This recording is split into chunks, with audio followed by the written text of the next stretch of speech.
come on in. Yeah, man, come on in. What's up? What's good? What's poppin'? What's crackin'? What's percolating? What's really good in the hood? It is your man, Theo Butler, and welcome to another, I'm going to call this informative episode of I Ain't Saying, I'm Just Saying with the Raw With Me Nation. Man, y'all clap that thing on up. Yeah.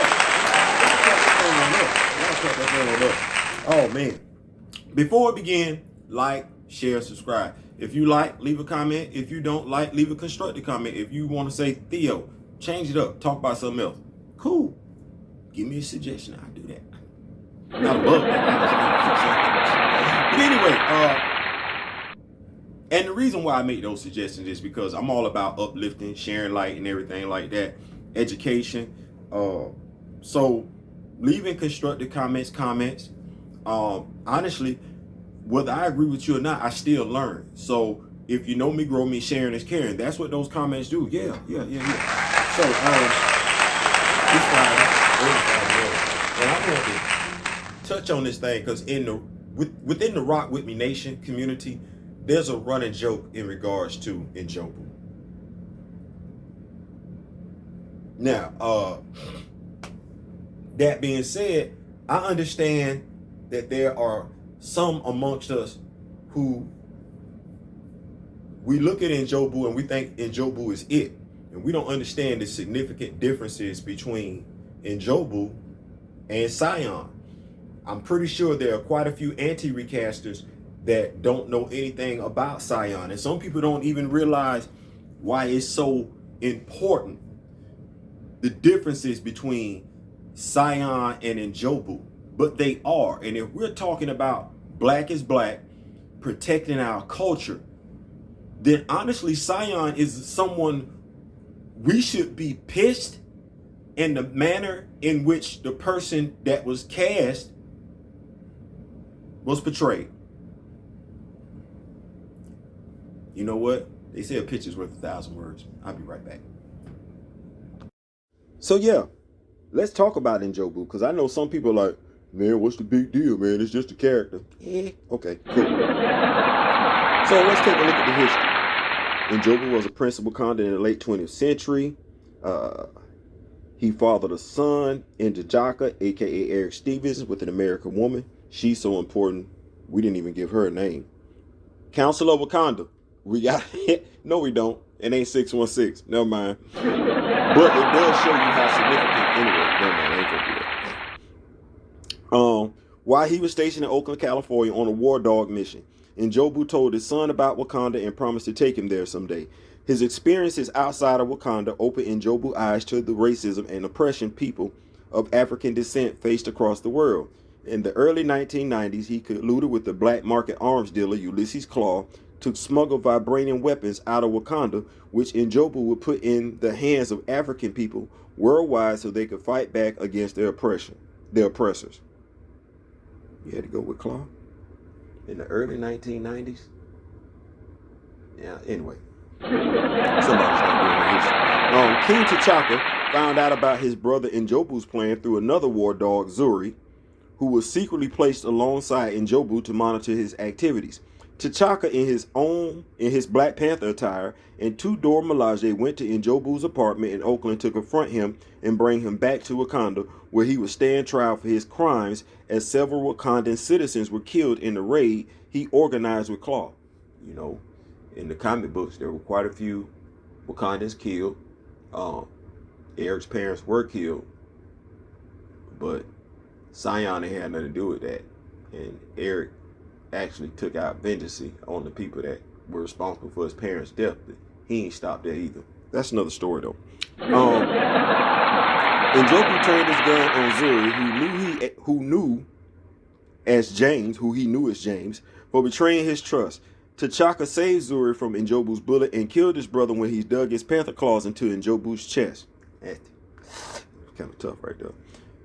Anyway, legacy. Njobu's son Eric was playing basketball in a court outside the apartment building when his father died. He hurried up to the apartment after he saw what he understood to be a Wakanda hovercraft flying away, only to find Njobu dead on the floor with claw marks in his chest. From that point on, Eric made it his life's purpose to avenge his father's death. I get that. and see his plans come to fruition. As an adult, Eric was a lethal CIA operative specializing in regime change and earning the nickname Killmonger due to his high confirmed kill count. Eric wore his father's royal ring as a necklace to remind him of what he was fighting for. Around 25 years after Njobu's death, his son finally arrived.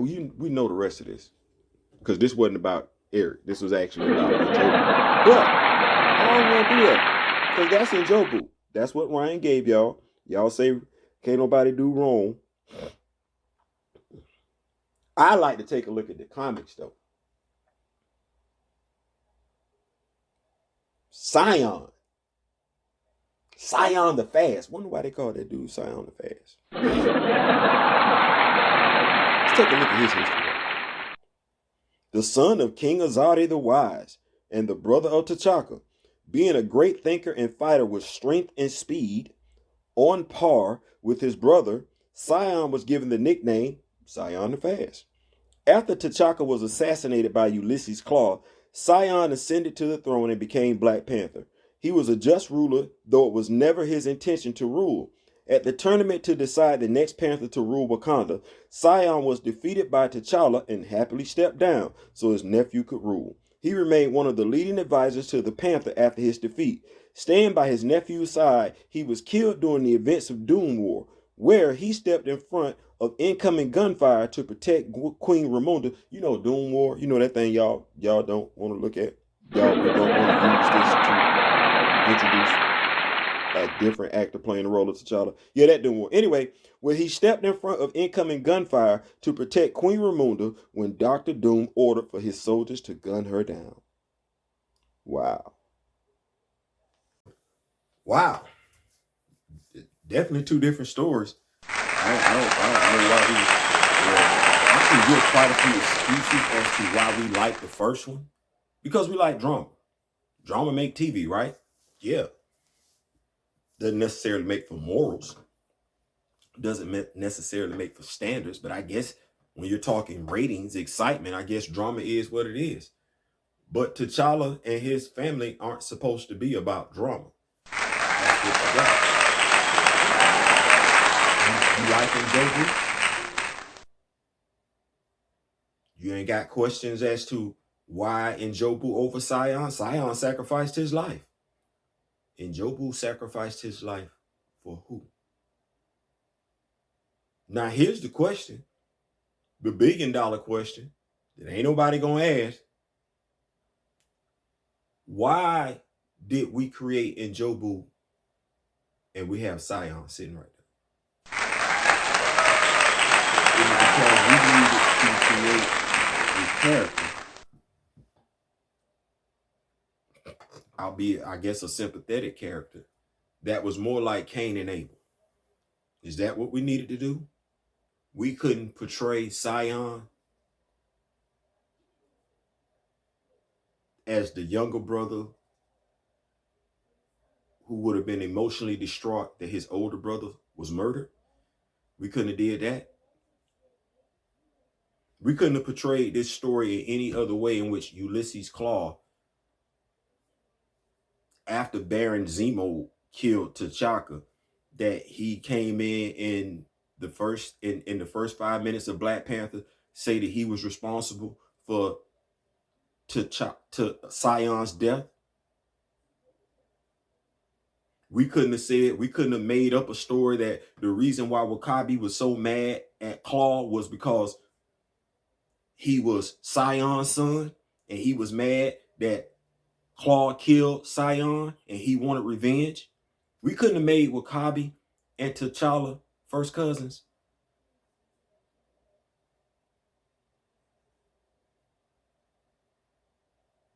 Why do we have to tear down the Black family?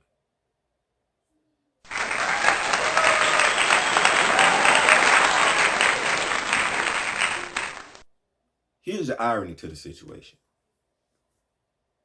Jack Kirby and Stan Lee created T'Challa.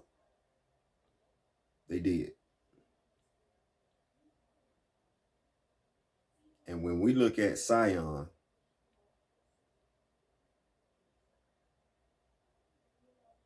Sion was created by Reginald Hudlin and John Romita Jr. want to throw that color into it, we can say he was created by a black guy and a white guy.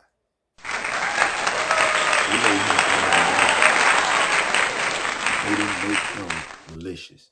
They didn't make him the brother that was going to sell his family down the river for any reason. They didn't. They made him a loving brother, a brother who was loving and supportive of his older brother, a brother who was loving and supportive of his nephew and his niece. That's what John Romita Jr. and Reginald Hudlin gave you. Reginald Hudlin, John Romita Jr. That's what a black man and a white man gave you. Before them, 2 white men gave you T'Challa. They gave you T'Chaka. The king of the prince. Those are the facts. You might not like it. You might be like, well, Theo, what are you saying? I'm saying the facts. We came in under our own volition and we changed it. We gave you Wakanda hip hop. We gave you Real Housewives of Wakanda. Yeah, I'm gonna call it what it is. We gave you Black Ink of Wakanda. That's what we gave you. College Hill of Wakanda. Call it whatever you want to. That's what we gave you in the first movie as the black VP and the black writer, director. What was wrong with what the other 4 men gave you?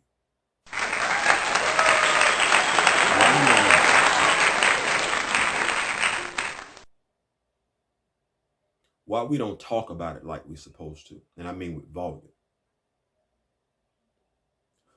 Why when we talk about the black household, we don't look at examples like this? Because it's a comic book? Because it's a superhero comic book?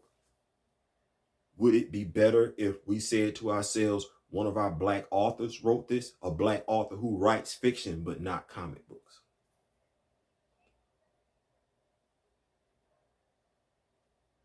Because I read them all, damn near. I can say that. Fiction is fiction. Fiction is supposed to serve as an inspiration, or at least that's what black fiction used to serve as, inspiration. I don't know what this is here. And I don't know why we are so damn excited, why we chime in, why we can collude with people who are telling us that Black death and the promotion of Black death, the dismantling of the Black family, the non-acknowledgement of the Black family, that's what we should be into. Why we so gung-ho about that and why we can't see it for what it is, that's what. But if you don't give a damn about this, you can't be surprised how things play out in the real world. I.e., when they start doing these ads and everything like that, don't ask no questions. Don't. When they start putting out these TV shows and these movies and everything like that, don't ask no questions. Don't. When the government rules start changing and everything like that, don't ask no questions. Don't. Because as I live here right now in the state of Florida, that whole thing about don't talk about being gay, with every veteran know we had that going on when I was in the Marine Corps. And how long ago was that? 30-something years ago? The don't ask, don't tell policy. If you don't address it then, it's going to become a problem at some point. I ain't saying that.